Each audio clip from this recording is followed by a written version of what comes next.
Hello అండి, నా పేరు లక్ష్మి. లక్కీ క్రిష్ ఆడియో నవల్స్కి స్వాగతం. మీరు మా ఛానల్ని ఇప్పుడే చూస్తున్నట్లయితే ప్లేలిస్ట్లో అన్ని వీడియోస్ ఉన్నాయి. ఈ నవల మొదటి నుంచి వినండి. అలాగే ఇంకా మంచి నవల్స్ కూడా ఉన్నాయి, తప్పకుండా ట్రై చేయండి. అలాగే మా వీడియోస్ మీకు నచ్చినట్లయితే లైక్ చేయండి, షేర్ చేయండి, కామెంట్ చేయండి, అలాగే సబ్స్క్రైబ్ చేయండి. Thank you. నవల పేరు కలహంస, 9వ భాగం. రచన మాదిరెడ్డి సులోచన గారు. వైశాఖ మాసంలో పెళ్లిళ్ల సంబరం అంతా ఇంతా కాదు. పంచమి నాడు సాయంత్రం అమర్నాథ్ శిల్పల వివాహం నిశ్చయమైంది. దశమి నాడు ఉదయం రాజేంద్ర శ్రీలక్ష్మిల వివాహానికి ముహూర్తం నిశ్చయం చేశారు. 2 వివాహాలు ఒకేసారి లేడీ సుజర్టన్స్ క్లబ్లో మరో చోట చేద్దామన్నాడు అమర్. గిరిజమ్మ అంగీకరించలేదు. నాకు ఒక్కరితే అమ్మాయి, అచ్చటా ముచ్చటా తీరొద్దా అని పట్టుబట్టింది. ఇద్దరికీ కాళ్ళు కడిగి కన్యాదానం చేయడానికి సావిత్రమ్మ, భీమశంకరం గారు తయారయ్యారు. అమర్ శ్రీలక్ష్మి ఉత్సాహం అంతా ఇంతా కాదు. శిల్ప కూడా సర్దుకోవడానికి శతవిధాలుగా ప్రయత్నం చేస్తుంది. రాజేంద్రే ఏం పట్టనట్టు తిరుగుతున్నాడు. ఒరే, ఆయమ్మ జద్దా వెళ్ళిందంట, లేకపోతే మన వివాహానికి వచ్చేది. ఆయమ్మ తరఫున వచ్చిన ఉత్తరం అందించాడు. నిర్లిప్తంగా పక్కకు నెట్టాడు. శిల్ప తల్లి చెప్పిన తతంగమంతా యాంత్రికంగా పాటిస్తుంది. నాకు మనోబలం కావాలి కావాలి అనుకుంది పదే పదే. శుక్రవారం ముహూర్తం అంటే గురువారమే పెళ్లి కూతుర్ని చేసింది గిరిజమ్మ. జరీ బుటీలున్న వంగపండు రంగు చీరలో అందంగా మెరిసిపోతుంది శిల్ప. చంద్రహారం, వడ్రాణం, అరవంకీలు పెట్టుకుంది. ముక్కెర, పాపిడి పిందెలు, పైకి ఎర్రరాళ్ల నెక్లెస్ పెట్టింది గిరిజమ్మ. పందిరి వేయిస్తున్నాం గిరిజమ్మ. పెళ్ళెక్కడేమిటి కాక మరో చోట ఎలా జరుగుతుంది? వాళ్ళు ఎంత ధనవంతులైనా కన్యాదానం మా ఇంట్లోనే జరగటం ఆచారం అన్నది దర్పంగా. అవును, ఆడపిల్ల లక్ష్మి గదు అన్నారెవరో. అందరూ విందు భోజనాలు ఆరగించారు. బట్టలు మార్చుకుందామంటే ఫోటోగ్రాఫర్ వచ్చాడని స్నేహితురాండ్రు గొడవయింది. ఫోటోకి నిల్చుని వచ్చింది. ముఖానికి పట్టిన చిరుచెమట తుడుచుకుంది. శిల్పమ్మ. గంగు నిలబడ్డాడు. ఏమిటి? అతని దగ్గరగా వెళ్ళింది. అతను అందమైన నీలి కాగితం ఇచ్చాడు. శిల్ప అందుకునే లోపలే అరుణ అందుకుంది.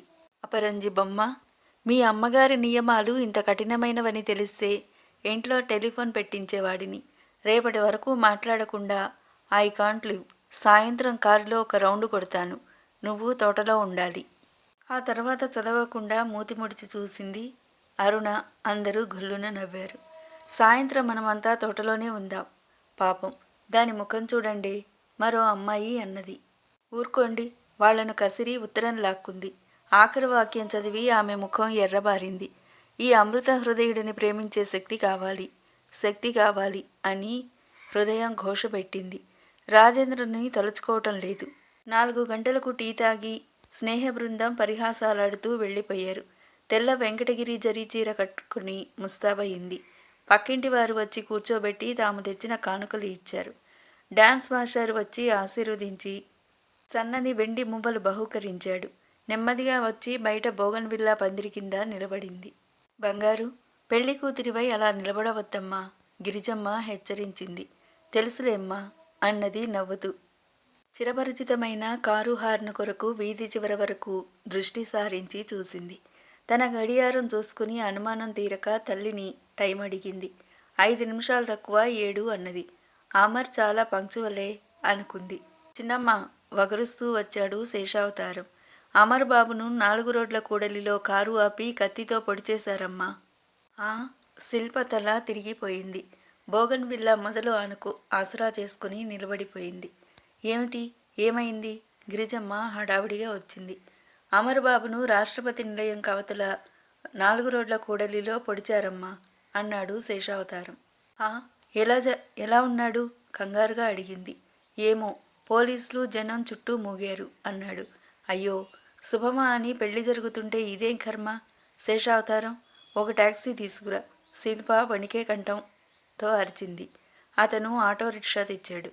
అతనితో పాటు తల్లి కూతుళ్ళు ఎక్కారు. శిల్పకు బట్టలు మార్చాలన్న ధ్యాస కూడా లేదు. అసలు ఆ స్థలం చూస్తే ఎలా పొడిచారన్నది అనూహ్యం.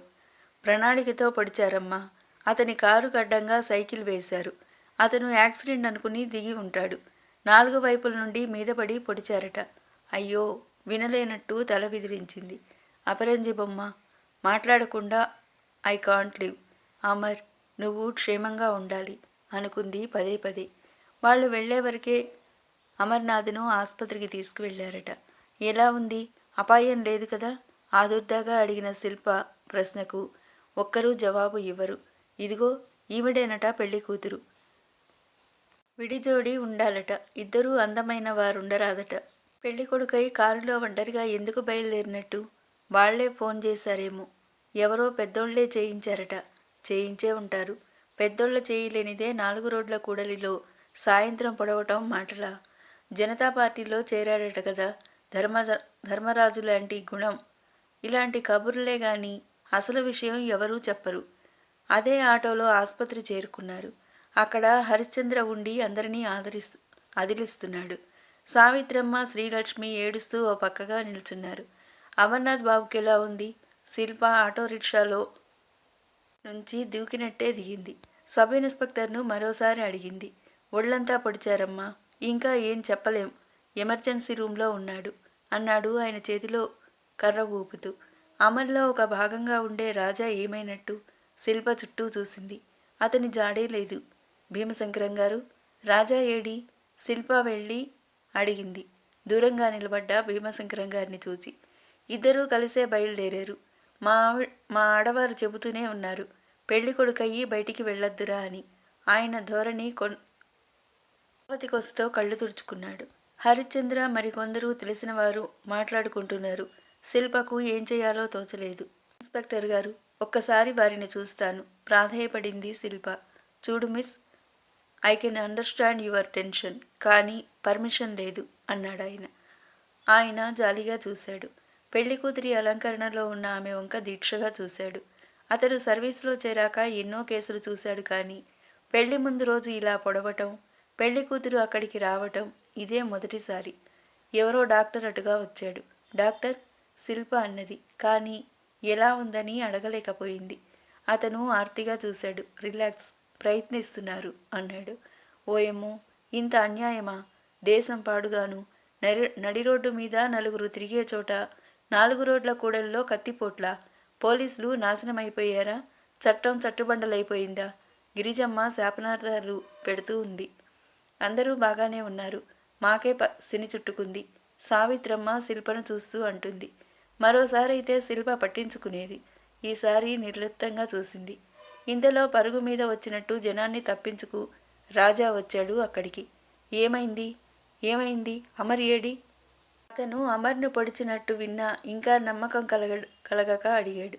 నీ మనుషులు పూర్తిగా చంపారో లేదో చూచిపోదామని వచ్చావా మిస్టర్ రాజేంద్ర? అక్కడ నిలబడి ఆదుర్దాగా డాక్టర్లతో మాట్లాడుతున్న హరిశ్చంద్ర వెటకారంగా అన్నాడు. ఏమన్నావు? దెబ్బతిన్న బెబ్బులిలా చూశాడు రాజా. మర్యాదగా మాట్లాడు. బెదావాషాలేస్తే ఒంటరిగా లేవు. చుట్టూ నీ మొగుళ్ళులా పోలీసులున్నారు, జాగ్రత్త. హరిశ్చంద్ర దర్పంగా అరిచాడు.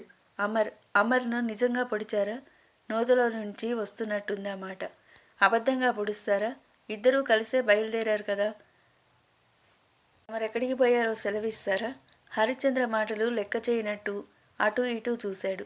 తనను నమ్మే వ్యక్తి భీమశంకరం గారొక్కరే. భీమశంకరం గారు, అమర్కేమైంది? 2 అంగల్లో అతన్ని చేరాడు. అమరు వట్టి గోవు లాంటి మనిషి. వాడి మీద కక్ష ఎవరికో దారుణంగా పొడిచారయ్యా. అసలు కాలమే మారిపోయింది. పులి మేకలు ఒక ఒడ్డున నీళ్లు తాగుతాయని చెప్తారు జనం. ఆయన మాటల్ని మధ్యలోనే తుంచేసింది సావిత్రమ్మ. ఆ హంతకుడితో మాటలెందుకు? వరేయ్ నరరూప రాక్షసుడా, మా మీద ఎందుకురా ఇంత కక్ష? దిక్కులేని వారిని, నిన్ను మీ అమ్మను చేరదీసినందుక, సంరక్షించినందుక, చదువు చెప్పించినందుక? ఆవిడ తలబాదుకుంది. నేను అమర్ని చంపిస్తానా?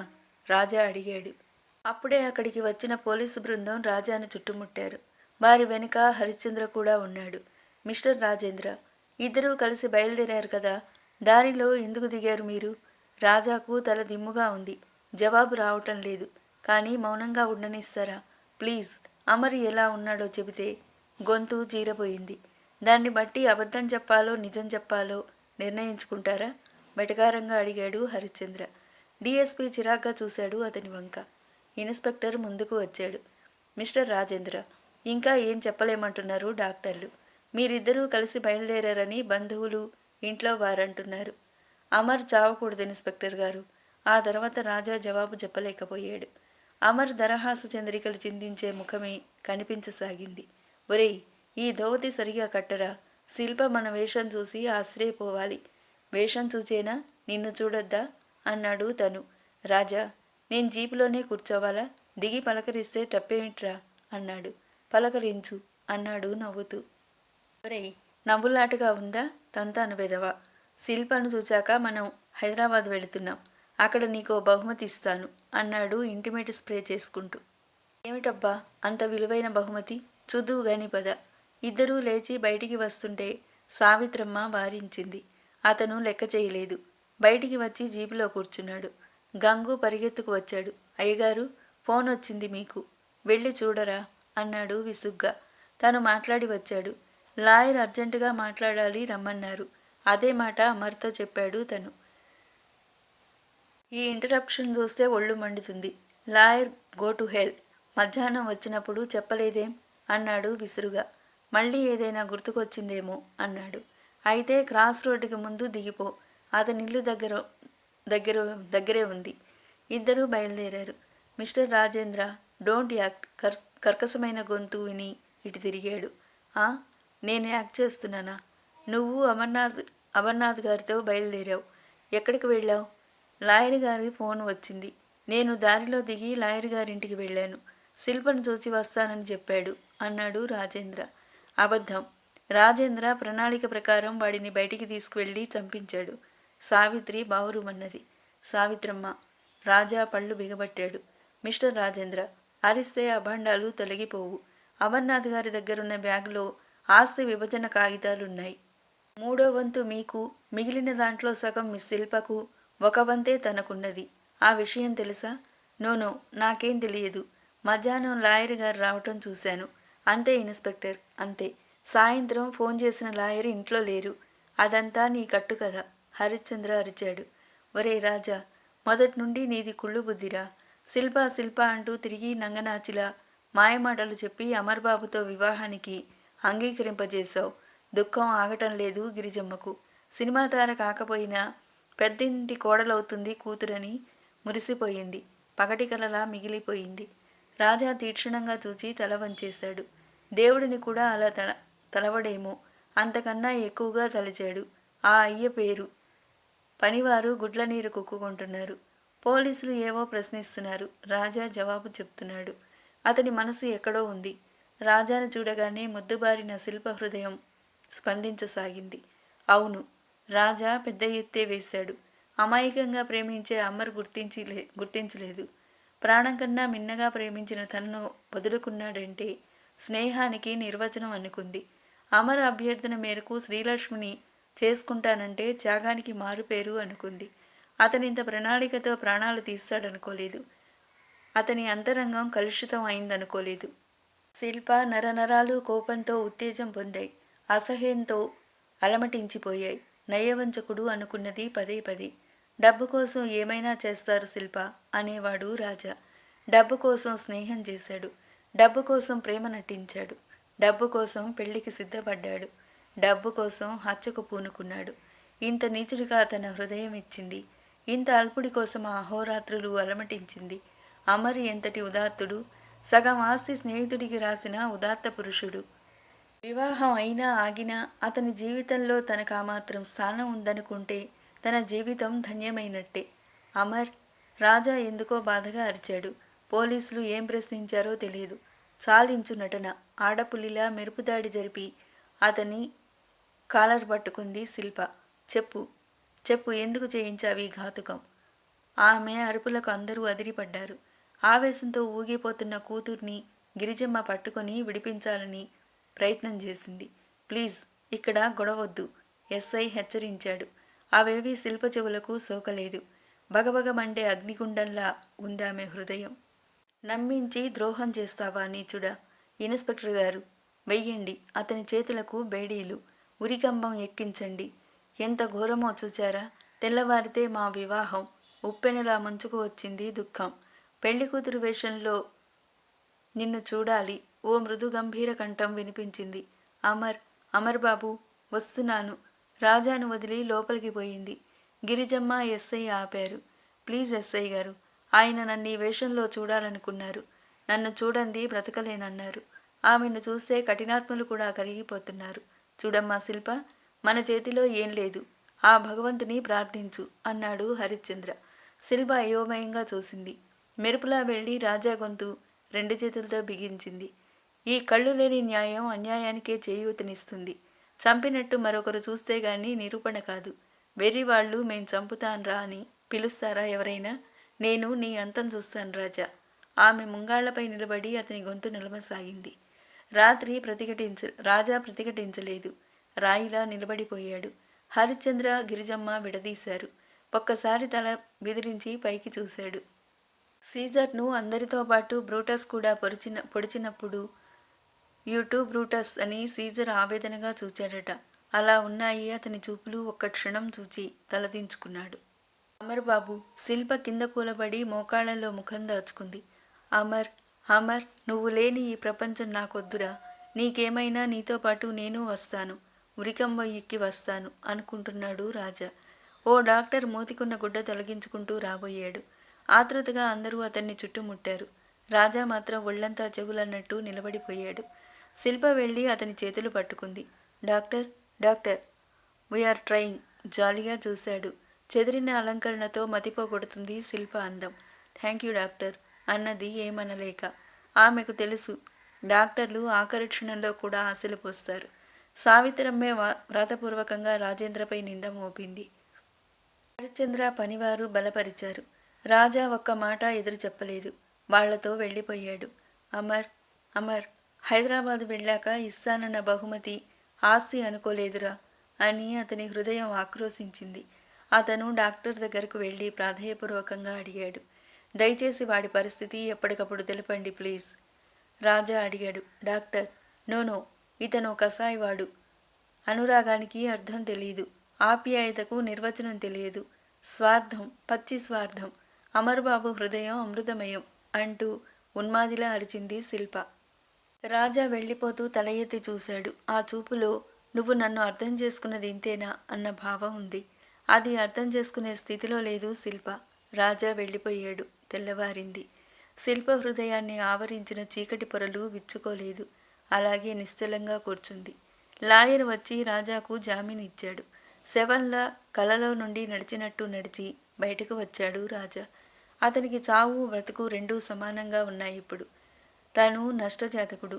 తండ్రి లేకపోయినా ఏ తండ్రి తన కొడుకుని ప్రేమించినంతగా గాఢంగా ప్రేమించిన తండ్రిని పోగొట్టుకున్నాడు.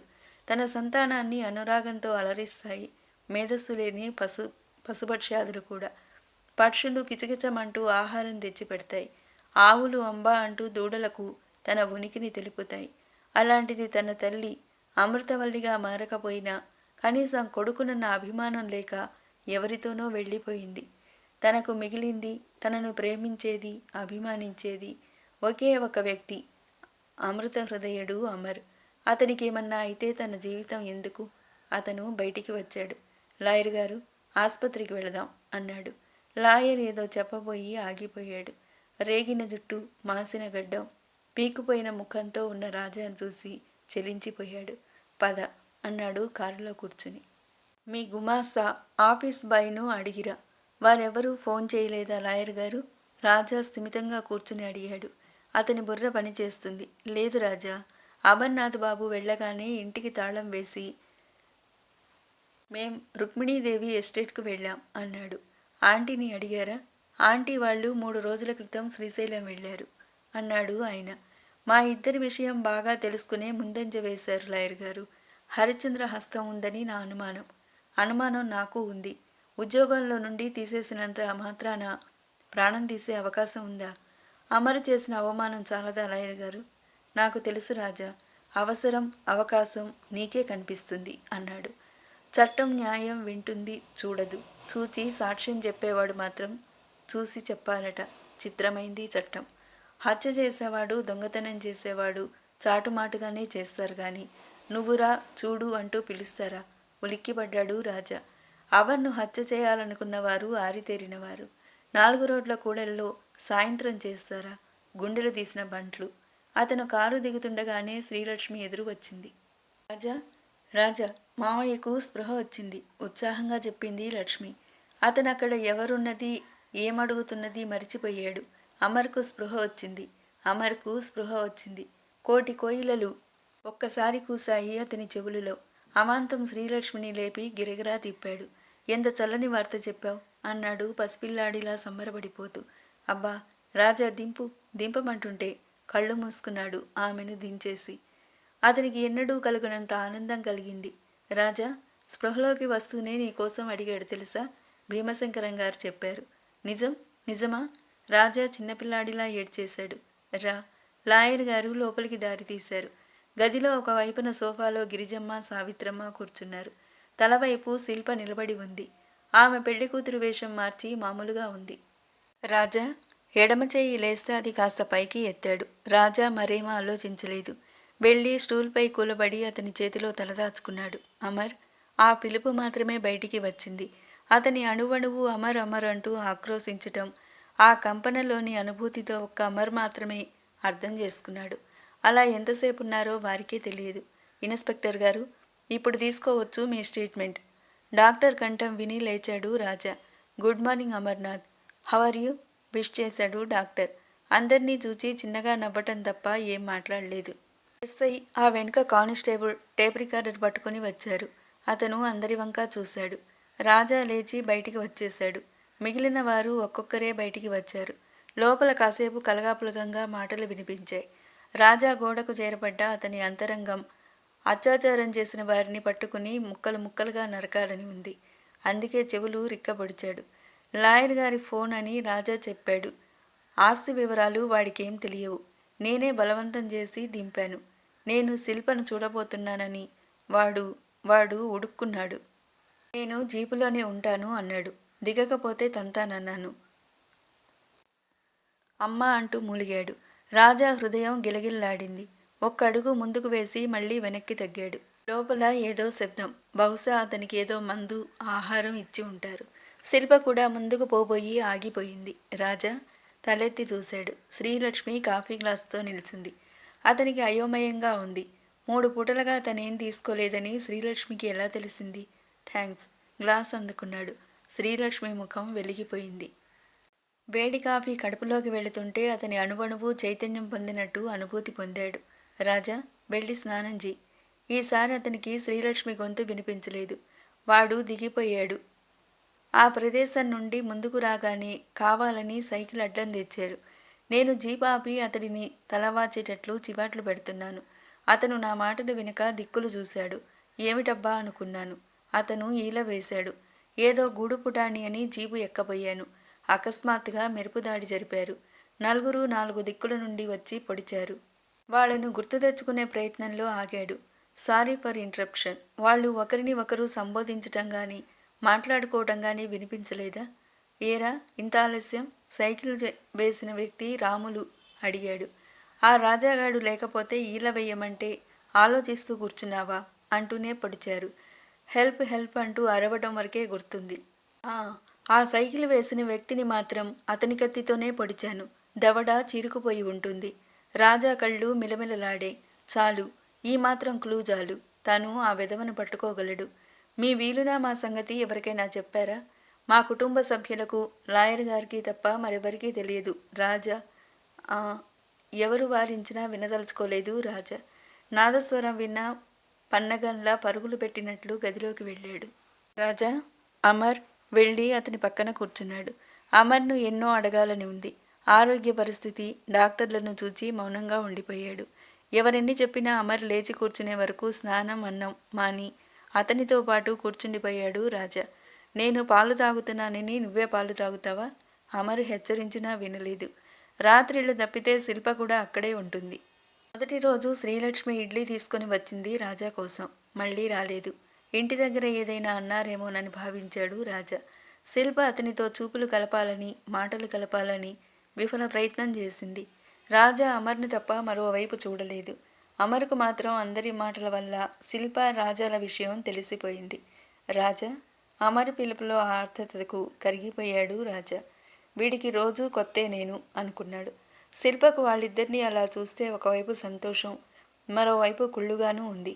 అందుకే ముఖం తిప్పుకుని లోపలికి వెళ్ళిపోయింది. వెధవన్నర, నేను శిల్ప విషయం అడిగినప్పుడు ఒక్క మాట చెప్పావట్రా? శత్రువులు పడిచి మంచి పని చేశారు. ఓ మిత్రుడిని పోగొట్టుకునేవాడిని అన్నాడు ఆలోచనాపూర్వకంగా చూస్తూ. అమర్, ఆ విషయాలు మర్చిపో. మా మధ్య ఆకర్షణ తాత్కాలికమైనది. శిల్ప నిన్ను అభిమానించింది, ఆరాధించింది. నువ్వు ఇప్పుడు అలా అనటం భావ్యం కాదు అన్నాడు దెబ్బతిన్నట్టు చూస్తూ. డామిట్, నువ్వసలు నన్నేమనుకుంటున్నావురా? అమర్ అడిగాడు. నా అంచనాలకందని ఎత్తుకు ఎదిగిపోయిన ఒక మహా వ్యక్తివి. అమర్, నాకేం కావాలో అడగకుండానే ఎప్పుడూ నాకిచ్చావు. ఇప్పుడు నేనొకటి అడుగుతాను, కాదనవుగా? రాజా అడిగే విధానం చూస్తే ఎవరూ కాదనలేరు. అయితే మాట తప్పవుగా, ఇడియట్. ధర్మరాజు పెంచినవాడే ఇంత ఉదాత్తుడైతే కన్నవాడు కాస్త ఉదారుడవుతాడే తప్ప అడగరా? నా ప్రాణమైనా ఇస్తాను అన్నాడు అమర్. రాజా ఒక్క నిమిషం స్నేహితుని వంక చూశాడు. అదే చిరునవ్వు పసిపాపల నవ్వులా స్వచ్ఛంగా ఉంది. అదే నిర్లక్ష్యం. ప్రపంచంలో ఎంత సంపాదించినా మనిషి తినేది 2 పూటల అన్నం భావం స్ఫురిస్తుంది. అమర్, శ్రీ అంటే ఆటబొమ్మ కాదురా. శిల్ప మరీ ఆత్మాభిమానం కల అమ్మాయి. నువ్వేమన్నా ఆమె మనసు దక్కదు. నీ మీద ప్రమాణం చేసి చెప్తున్నా.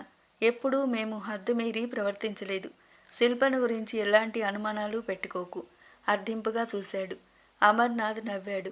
ఆ నవ్వులోని గంభీరత చూచి రాజా నోటమాట రానట్టుండిపోయాడు.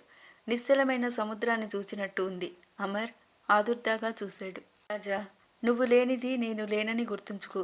నీ మాట ఏదైనా నమ్ముతాన్రా. ఆ కళ్ళల్లో ఆప్యాయత, అనురాగం తప్ప మరేం లేదు. తన జీవితం ధన్యమైంది అనుకున్నాడు. తనకు ప్రాణం పెట్టే స్నేహితుడి కన్నా లక్షలు విలువైనవి కావు. తన మాట వేగంగా నమ్మే ఆత్మీయుడి కన్నా ఆస్తి గొప్పది కాదు. రాజా, నాపై కక్ష తీర్చుకోవాలనుకుంటున్నారు. అది నా ఒక్కడిని అంతం చెయ్యాలని కాదురా. ఒక దెబ్బకు 2 పిట్టలను పడగొట్టాలని, నిన్ను నన్ను ఒకేసారి అంతం చేయాలని చూశారు. జాగ్రత్తగా ఉండు. రాజా తల ఊపాడు. అమర్ను లేపి బట్టలు మార్చాడు. మరొక రోజైతే ఇంటికి తీసుకుపోవచ్చునని చెప్పారు. అమర్ను ఇల్లు చేర్చి అప్పుడు హంతకుల కోసం గాలించాలి అనుకున్నాడు. శిల్ప పాలు తీసుకుని వచ్చింది. ఆమెకు అమర్ను సూటిగా చూడాలంటే బిడియంగా ఉంది. తల వంచుకుని పాలు అందించింది. రాజా ఏదో పనున్నట్టు బయటికి వెళ్ళిపోయాడు. శిల్ప, అమర్ పిలిచాడు. జవాబుగా తల ఎత్తింది. ఆమె హృదయంలో రైళ్లు పరిగెడుతున్నాయి. మీరిద్దరూ నా దగ్గర ఈ విషయం ఎందుకు దాచారు? నిజంగా నాకు ఒకవైపు గర్వంగానూ ఒకవైపు బాధగానూ ఉంది అన్నాడు పాల గ్లాస్ కింద పెడుతూ. అపరాధిలా నిలబడ్డ ఆమె హృదయం గోల పెడుతుంది. తన పొరపాటేం లేదని. చిన్నప్పుడు కూడా ఇంతే. వాడు నేను కావాలన్నది ఇచ్చేసేవాడు. ఇంత అపురూపమైనది, విలువైనది త్యాగం చేస్తాడనుకోలేదు శిల్ప అన్నాడు. మీరు ఇప్పుడేం ఆలోచించవద్దు నా కోసం, ప్లీజ్ అన్న అతను ఏం మాట్లాడినా ఆమెకు వినాలని లేదు. గతం మర్చిపోవడానికి తనంత ప్రయత్నిస్తుందో అతనికేం తెలుసు? శిల్ప, అతను చెయ్యి చాచాడు. ఆ చేతిలో చెయ్యి వేసింది. అలానే దగ్గరకు లాక్కున్నాడు. ఆమె అరచేతిలో అతను ముద్దు పెట్టాడు. అలాగే అతని పక్కన కూర్చుని అతని మోచేతిలో తలదాచుకుంది. మీరు నాకొక వాగ్దానం చెయ్యాలి అన్నది అతి మృదువుగా. ఏమిటది శిల్ప? మీరు ఆగ్రహం చూపకుండా వినాలి అన్నది. అతను ఆమె తలపై చేయి వేశాడు. ఎంత పెద్ద తప్పైనా కోపం తెచ్చుకోను, సరే? అయినా మీరిద్దరూ నా 2 కళ్ళు. మీ మీద కోపం ఏమిటి అన్నాడు నవ్వుతూ. శిల్ప చివ్వున తల ఎత్తింది. ఏమన్నారు? మీరిద్దరూ నా 2 కళ్ళు అన్నాను. చటుక్కున తన చెయ్యి అతని నోటికి అడ్డు పెట్టింది. మీ జీవితంలో నా స్థానం ఉన్నతమైందిగా ఉండాలి. మరెవరి పోటీ సహించలేను అన్నది చురుగ్గా. తన నోటి ముందున్న చెయ్యిని గుప్పిట్లో బిగించాడు. ఫక్కున నవ్వాడు. అందమైన ఆ కళ్ళల్లో ఎంత అసూయో అని ఆ బిగించిన గుప్పిలి తన హృదయానికి ఆనించుకున్నాడు. మరొక విషయం, మనం సిటీలోనే ఉందాం. ఆ లక్ష్మీభవన్ చూసే నాకు మృత్యువు ముఖంలా ఉంటుంది. మీ అక్కను చూస్తే నాకు మరీ భయం అని చెప్పలేకపోయింది. అసలు విషయం మర్చిపోయావు. ఏదో చెప్పాలన్నో? అందరూ అనుకున్న మాటల్ని బట్టి మిమ్మల్ని పొడిచింది రాజయ్యే అని అతన్ని నానా మాటలు అన్నాను. క్షమించమని చెప్పండి. అదేదో నువ్వే చెప్పు శిల్ప. మీ పాత పరిచయాన్ని పరిహాసం చేస్తానని అనుకుంటున్నావు కదూ? ఆమె చేతిని చెంపకాంచుకున్నాడు. అంత సంకుచితంగా ఆలోచిస్తానని ఎలా అనుకున్నావు? నువ్వే చెప్పు అన్నాడు ఆజ్ఞాపిస్తున్నట్టు. శిల్ప మాట్లాడలేకపోయింది. రాజాతో మాట్లాడే ధైర్యం లేదామెకు. పెదవి పళ్ల మధ్య బిగబట్టి అలాగే కూర్చుండిపోయింది. సమయం కళ్ళెల్లేని గుర్రంలా పరిగెడుతుంది. రాజా పళ్ల ప్యాకెట్లు పట్టుకుని వచ్చాడు. అతను మాసిన గుడ్డలు వేసుకున్న, గడ్డం పెరిగిన, అందంగా హుందాగా ఉన్నాడు. ఏమిటి నాకీ పరీక్ష? ఇద్దరిలో ఏ ఒక్కరో కాస్త మంచి గుణాలు కలిగి ఉంటే అంతగా బాధ ఉండేది కాదు. ఇద్దరూ ఉదాత్తులే. ఇద్దరికీ తనంటే విపరీతమైన అభిమానమే. తనకీ పరీక్ష ఎందుకో? శిల్ప, వాడు నిద్రపోతున్నాడు. నేను అరగంటలో వస్తాను. జాగ్రత్త. రాజా, నన్ను అతను చూపుల్లోని నిర్వికారం చూస్తే ఆమె నోరు మెదపలేకపోయింది. ఏమిటి శిల్ప? అతను అడిగే తీరు చూస్తే ఆమెకు మతిపోయింది. ఏమిటి మనిషికి గతం అంత తేలికగా మరుపు వచ్చిందా? ఏమైనా చెప్పాలా? నన్ను క్షమించు అన్నది. నోట్లో నుండి మాటలు అతి కష్టం మీద బయటికి వచ్చాయి. శిల్ప, అభిమానం ఉన్న చోట అధికారం ఉంటుంది. ఆ క్షణంలో అమర ప్రాణం తప్ప నాకేం గుర్తులేదు. అవన్నీ మనసులో పెట్టుకోకు అని వెళ్ళిపోయాడు. అతని పాదాలంటి ప్రార్థించాలని ఉన్నా నోరు మెదపలేకపోయింది. అలాగే నిలబడిపోయింది. తరువాయి భాగం మరో వీడియోలో. Thank you.